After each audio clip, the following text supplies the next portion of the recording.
ಬನ್ನಿ ಬಜೆಟ್ ವಿಚಾರಕ್ಕೆ ಸಂಬಂಧಪಟ್ಟಂಗೆ ಬಸನಗೌಡ ಪಾಟೀಲ್ ಯತ್ನಾಳ್ ಏನು ಹೇಳ್ತಾರೆ, ನಮ್ಮ ಪ್ರತಿನಿಧಿ ಜೊತೆಗೆ ಮಾತಾಡಿದ್ದಾರೆ. ಯತ್ನಾಳ್ ಏನು ಹೇಳ್ತಾರೆ ನೋಡ ಬನ್ನಿ. ಶಾಸಕ ಬಸವನಗೌಡ ಯತ್ನಾಳ್ ಜೊತೆ ಅವ್ರನ್ನ ನಾನು ಮಾತಾಡ್ತೇನೆ. ಸರ್, ಈಗ ಸಿದ್ದರಾಮಯ್ಯ ಅವರು ಬಜೆಟ್ ಮಂಡನೆ ಮಾಡಿದ್ದಾರೆ. ಸೊ ಏನು ನಿರೀಕ್ಷೆ ಇತ್ತು, ಈಗ ಬಜೆಟ್ ಮಂಡನೆ ಆದ್ಮೇಲೆ ಈಗ ಏನು ಹೇಳ್ತೀರಿ ಅಂತ? ಅವ್ರು ಏನೂ ಇಲ್ಲ, ಸಿದ್ದರಾಮಯ್ಯವ್ರು ಸುಮ್ಮ ಒಂದು ಪುಸ್ತಕ ತಂದು ಓದ್ತಾ ಇದ್ದಾರೆ.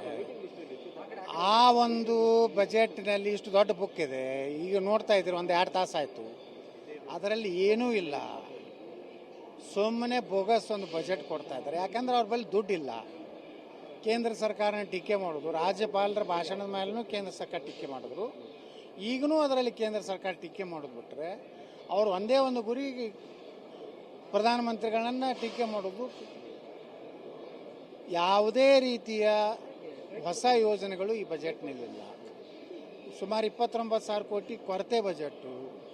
ಇದು ಬರೀ 6 ತಿಂಗಳ ಬಜೆಟ್ಗೆ ಈ ಹಣೆ ಬರ.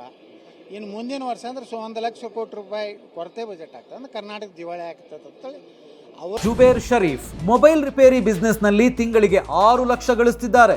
ನೀವು ಕೂಡ ಅವರಿಂದ ಕಲಿಬೇಕಾ? ಅವ್ರ ಜೊತೆ ವಿಡಿಯೋ ಕಾಲ್ ನಲ್ಲಿ ಮಾತಾಡಬೇಕಾ? ಈಗಲೇ ಫ್ರೀಡಮ್ ಆಪ್ ಡೌನ್ಲೋಡ್ ಮಾಡಿ. ಹೇಳ್ಕೊಂಡಂಗೆ ಅದಕ್ಕೆ ಉತ್ತರ ಕರ್ನಾಟಕ ನೀರಾವರಿ, ಕೃಷ್ಣಾ ನೀರಾವರಿಗೆ 1 ರೂಪಾಯಿನೂ ಹಣ ಇಟ್ಟಿಲ್ಲ. 10,000 ಕೋಟಿ ರೂಪಾಯಿ ಪ್ರತಿ ವರ್ಷ ಕೊಡ್ತೀವಿ ಅಂತ ಅವರೇ ಕೃಷ್ಣನ ಮೇಲೆ ಆಣೆ ಮಾಡಿದರು. ಈ ರೀತಿ ಯಾವ ಉತ್ತರ ಕರ್ನಾಟಕ ಲಾಭ ಆಗಿಲ್ಲ, ಬೆಂಗಳೂರಿಗೂ ಲಾಭ ಆಗಿಲ್ಲ, ಮೈಸೂರಿಗೂ ಯಾವ ಭಾಗಕ್ಕೂ ಈ ಬಜೆಟ್ನಿಂದ ಲಾಭ ಇಲ್ಲ.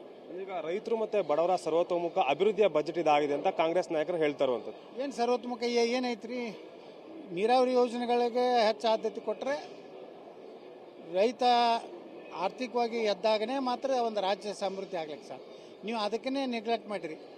ಅದೇ ಹೇಳ್ತೀರಿ, 1.2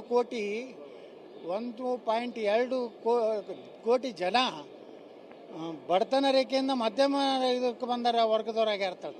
ಹಂಗಾದ್ರೆ BPL ಕಾರ್ಡ್ ಹಾಕ್ಬೇಕಾಗೈತಿ. ಜನರ ಆರ್ಥಿಕ ಸ್ಥಿತಿ 1 ಕೋಟಿ ಯಾವ ಆಧಾರ ಮ್ಯಾಗ ಹೇಳ್ತೀರಿ? 1.2 ಕ್ರೋರ್ ಏನದಾರಲ್ಲ ಬಡವರು ಇವತ್ತು BPLದಿಂದ APLಗೆ ಬಂದಾರ. ಅದಕ್ಕೇನು ದಾಖಲೆ ಇದೆ? ಎಲ್ಲ ಬೋಗಸ್. ಮೊನ್ನೆನೂ ಬೋಗಸ್ಸು, ಇದು ಅದರ ಡಬಲ್ ಬೋಗಸ್. ಸಿದ್ದರಾಮಯ್ಯ ಬಜೆಟ್ಗೆ ಎಷ್ಟು ಮಾರ್ಕ್ಸ್ ಅನ್ನು ಕೊಡ್ತಿರಾಗಿದೆ? 00 ಮಾರ್ಕ್ಸ್. ಅದ್ರಾಗ ಏನೂ ಇಲ್ಲ ಅಂದಮ್ಯಾಗ ಅಲ್ಲ, ಏನು ಮಾರ್ಕ್ಸ್ ಕೊಡೋ ಪ್ರಶ್ನೆನೇ ಇಲ್ಲ. ಬರೀ ಇದು ಅಲ್ಪಸಂಖ್ಯಾತರ ಬಜೆಟ್. ಸಾವಿರಿಗೆ ಕೊಟ್ಟಾರ 10 ಕೋಟಿ ರೂಪಾಯಿ ಅವರು ಉದ್ಯೋಗ ಮಾಡ್ತೀನಿ ಅಂದ್ರೆ 6%ನಾಗ. ಅದು ಯಾವುದೋ ವಕಫ್ ಆಸ್ತಿಗಳಿಗೆ ಕಂಪೌಂಡ್ ಕಟ್ಲಕ್ಕೆ 100 ಕೋಟಿ.